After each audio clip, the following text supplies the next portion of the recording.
Hi, good morning to everyone. We are going to discuss about the mantras. How do the mantras are working? A person asked me, I know that the mantras when I am chanting them, it is giving a positive results to me and it brings something good to me. I know very well that, and in sometimes I felt that some enormous things are happening in my life when I am chanting the specific mantras, but I don't know how does a mantra is working. In fact, that's what the question he raised to me. Basically, our body, it is a combination of physical, biological, biochemical components and the reaction between all these three, and entire body is, you can say, it is a biochemical reaction. Whatever is happening in our body, we can relate it to any of the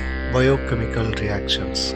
Even brain cells, how do they save certain data or certain information into their cells, into their flaps, is a kind of biochemical reaction. These are chemical bonds. They create a chemical bond for each and every memory and retrieves it whenever it is required back and whenever you try to recall it. So, if there is any disturbance happen to these biological, biochemical reactions, that will reflect back as a illness in the body, or that will create an ailment in our body system. So malfunctioning of this kind of biochemical reactions reflect back on the internal organs of our body. So if that keeps going on a longer time, creates a permanent damage to the organs, and that's how the diseases crops up in our body.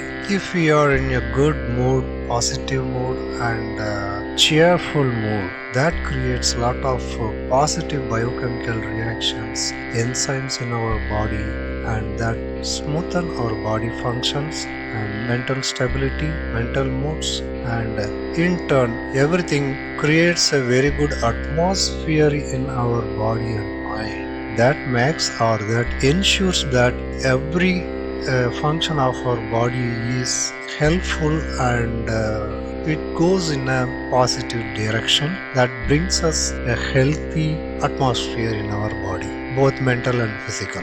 The impacts are either way it is happening. If the biological reactions are not going in the right direction, that will hinder or it will affect the health and mental stability of a person. And if a person in turn keeps living in a very bad mood and arrogant thoughts, angry thoughts, and keep always worrying about something, and if he or she kept always in a depression, these kinds of destructive moods creates a bad metabolism, and that's why bad biological reactions happening inside our body, that in turn creates and secretes some enzymes that damages the normal functioning and healthy functioning of our internal organs and biological systems that interdependent on each other. See, in our body, it's everything is interdependent. Take for an example, kidney. Kidney is not a separate entity. It is part of a body. It is one among the several functions of the body it is handling inside the body. When the blood circulates through its nephredias, it filters the unwanted salts from the body, and whatever is excessive inside the blood, it will automatically filtered and goes as a urine from our body. So it is working on a very critical function. If that gets affected, automatically the blood will get more salts into it. So the density of the blood will automatically hike. If the density increases, that will automatically create the blood pressure in your body. So you must be knowing that what is the impact of high blood pressure will create on your body and your heart function also. So one damage to any of our internal body is a cyclical reaction, and it will keep reflecting on the other internal organs, creates a pressure on the normal regular function of other organs of our body system. Like this, so the functioning of liver and pancreas is also associated to each other, and if both of them not communicating with each other properly, and if the beta cells are not functioning properly, insulin will be secreted less, and that will automatically impact the glucose metabolism. Either it is retrieved from the liver storage, or it is getting stored into the liver as the glycogen. So every activity inside our body is interdependent, and if one part is affected, the other part is either it is immediately, or it's going to be soon it is going to be affected. That should be the understanding we must have. It is not just that the internal organs alone interdependent, it is our moods too. Though it seems the moods are directly related to our mind, but still they are tightly woven with the internal body functionings, and either way it affects each other. In fact, our mind and its mood, it's also highly dependent on all this biological functioning of our body system. If our mind is not properly kept in a good mood, keep worrying about something always, it is not going to create any good biological enzymes in your body. So it will keep damaging your internal organs, and later after some time it will develop into a disease.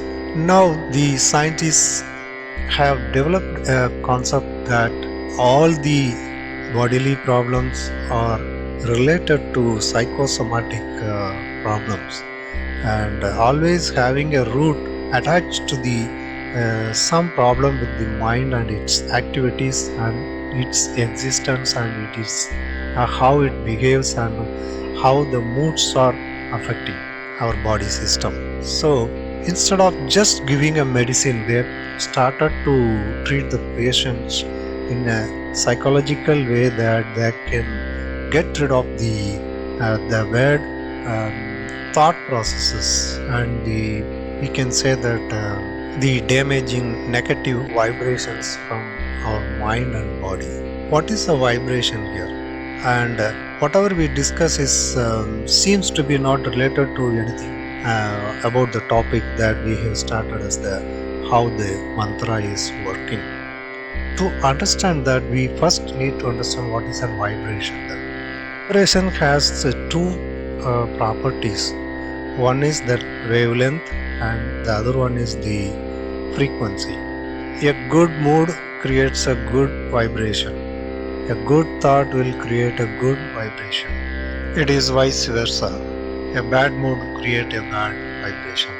Most of the religions says or accept that entire cosmos created out of a sound. There was a basic sound from which only entire universe or the cosmos, the object whatever we are seeing in the cosmos, is created out of this sound. That's what the Hindu philosophy is telling, that the basic mantra, the Om mantra, that is the Pranava mantra, and from which only everything got created. And similar concepts we can see in Christianity also, and so on. And we believe that the precursor of all the creations, the sound, the basic sound of everything, still exists in everywhere.